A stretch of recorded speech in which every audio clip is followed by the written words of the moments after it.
Guam, when I arrived in June of 1963, was still traumatized from November of 1962.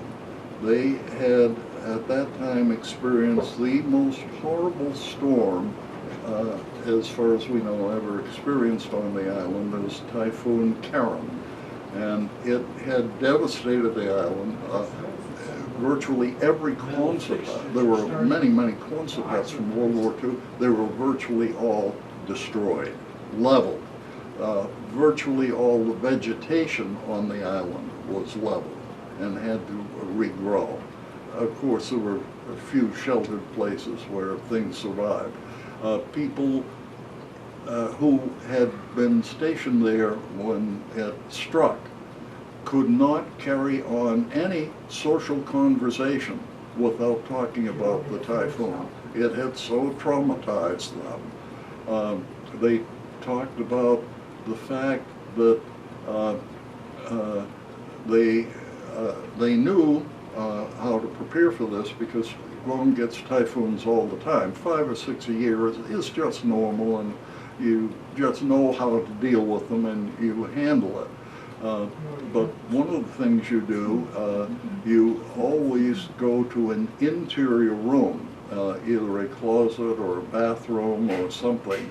You don't stay in any room that is exposed to the outside, even though the windows, of course, are shuttered when there's a storm coming, and the structure on the air base, Naval Air Station at Gardenier, Guam, was wonderfully constructed, very strong, and really cyclone proof, proof against typhoons or in the Atlantic cyclones, hurricanes.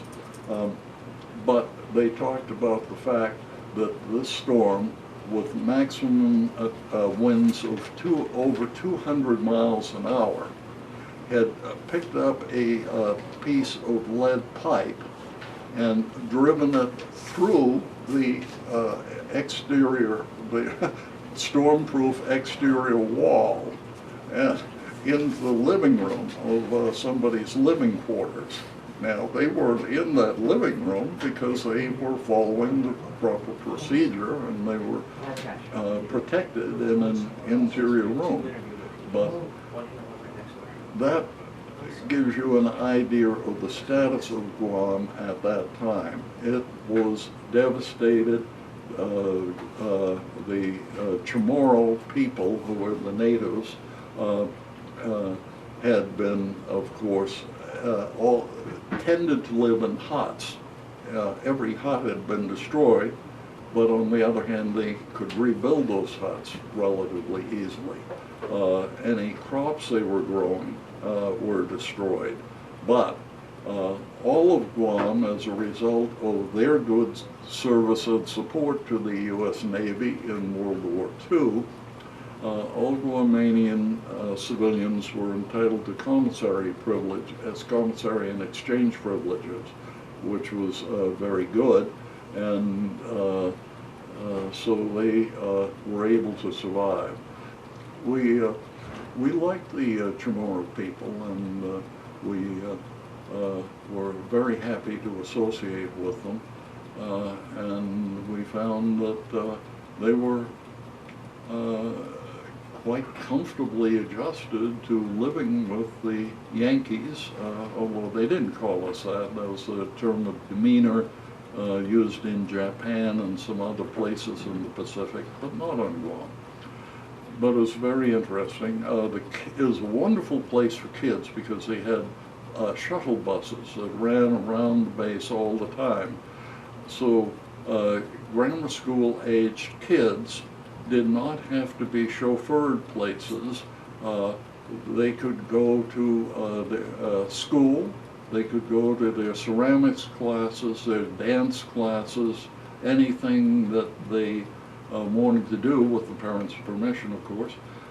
They could just get on or off a shuttle bus and go about their business. And the kids were thrilled, they loved it. We had movies every night. They were outdoors. The families had one car each, and that was the woman, the wife, would have that for shopping and errands and any medical things for the kids and all that. The guys, in theory, could get by walking on the base, but nobody wanted to do that, so we all had bikes. You know, either motor scooters or motorcycles. I had a motor scooter for a while, but it was old and kept breaking down. My wife decided she wanted me available on the weekends, not always working on the gosh darn thing. So we got me a very nice little Yamaha motorcycle, which I thoroughly enjoyed. And so this was a very happy place for the kids. It was pretty happy for the guys because they kept getting deployed. We'd get deployed to the Philippines, we'd get deployed to Japan, and various places, so we got to see a lot of the Pacific. Except for an hour, maybe as much as once a year, the wives were stuck on the island, and it was not a paradise for the women.